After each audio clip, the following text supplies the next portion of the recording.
नमस्कार दोस्तों, स्वागत है आपका आपके अपने YouTube चैनल में the wolf of Dalal street में।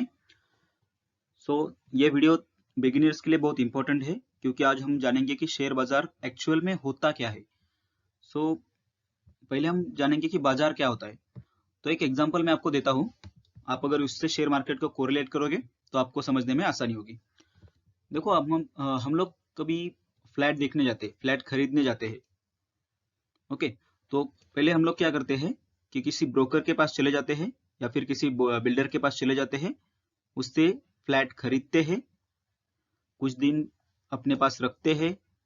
आप चाहिए तो 10 साल रखते हो, 15 साल रखते हो, या फिर कुछ लोग ऐसे भी होते हैं कि वो फ्लैट खरीदते हैं, 2 साल में उसका रेंट अगर मार्केट रेट बढ़ जाए तो उसको किसी और कस्टमर को सेल करते हैं, वो बढ़े हुए दाम के साथ उसको सेल करते हैं। तो जो बढ़ा हुआ उसका दाम है वो रहता है उसका प्रॉफिट। तो सेम यही कंसेप्ट शेयर मार्केट में भी यूज होती है।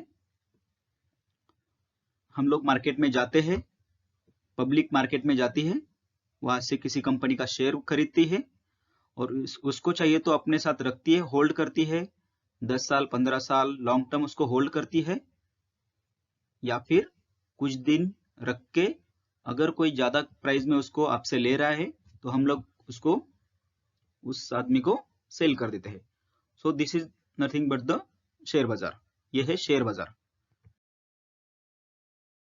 दोस्तों, अब हम समझेंगे कि कोई भी कंपनी अपने शेयर्स इश्यू क्यों करती है और वो पब्लिक में क्यों बांटती है। ऐसी उसके पास क्या मजबूरी होती है, क्या रीजन होता है कि वो अपने शेयर्स को पब्लिक को देती है। देखो, एक कंपनी है XYZ प्राइवेट लिमिटेड और वो चाहती है कि अपना बिजनेस बहुत सारी सिटी में हम लोग स्प्रेड करें। जैसे कि फिलहाल हमने देखा है कि डीमार्ट का बिजनेस, पहले कुछ 25 उनके स्टोर्स थे, अभी पूरे इंडिया में उनके स्टोर्स हो गए। तो उनको अगर अपना बिजनेस स्प्रेड करना है या फिर कुछ नए स्टोर्स खोलने हैं, कुछ नए ब्रांचेस ओपन करने हैं, तो उनके पास मेन प्रॉब्लम रहता है पैसे का, कि भाई इतना सारा पैसा हम लोग कहाँ से मैनेज करें।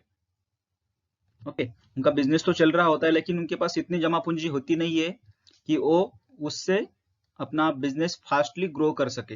तो उनके पास दो ऑप्शन रहते हैं, एक तो किसी से पैसा ले लो और बिजनेस जल्दी से जल्दी ग्रो करो, या फिर जो जैसे चल रहा है कि धीरे धीरे अपना ग्रो कर रहे हैं वैसे करते रहो। तो कोई भी कंपनी चाहेगी कि अपने कॉम्पिटिटर से आगे हम लोग चले जाए और जल्दी से जल्दी अपने बिजनेस को स्प्रेड करें। ऐसी सिचुएशन में कंपनी XYZ प्राइवेट लिमिटेड के पास है दो ऑप्शन। पहला ऑप्शन कि वो जाएगी बैंक के पास और बैंक को बोलेगी कि भाई ऐसा ऐसा हम लोग बिजनेस करने जा रहे हैं, तो उसके लिए आप हमें फंडिंग कीजिए।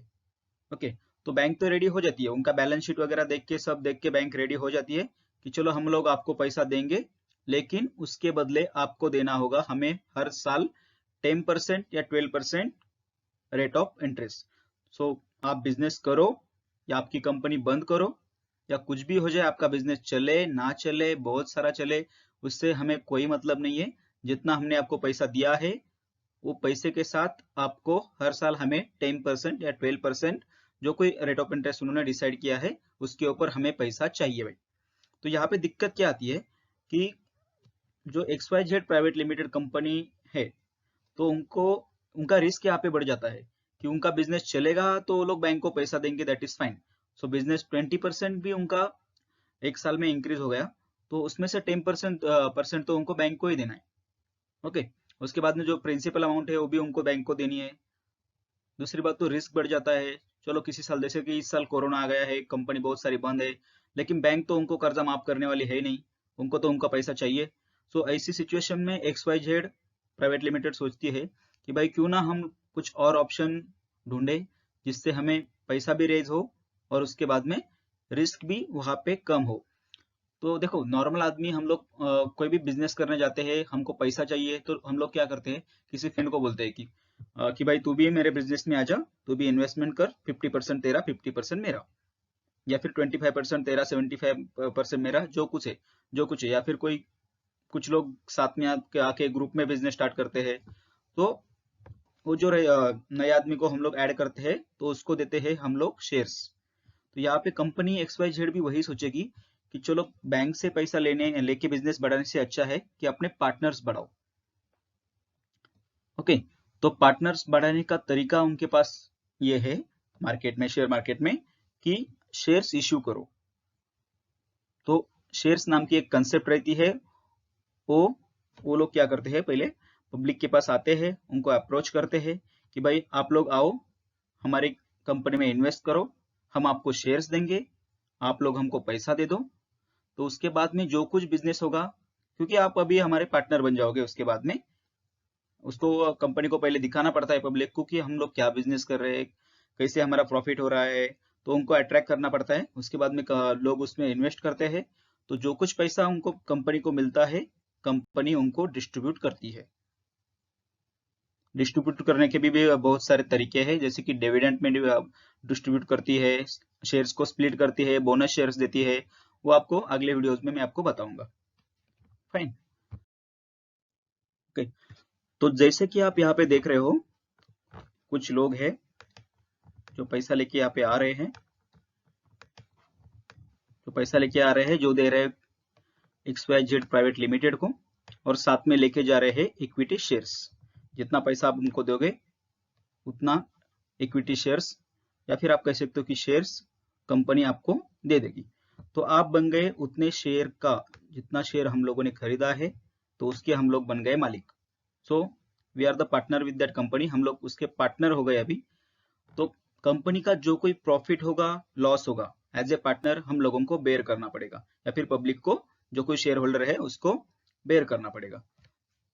जैसे कि कंपनी को घाटा हो गया तो शेयर होल्डर को भी घाटा हो जाएगा, कंपनी को बहुत सारा प्रॉफिट हो गया तो शेयर होल्डर को भी प्रॉफिट हो जाएगा।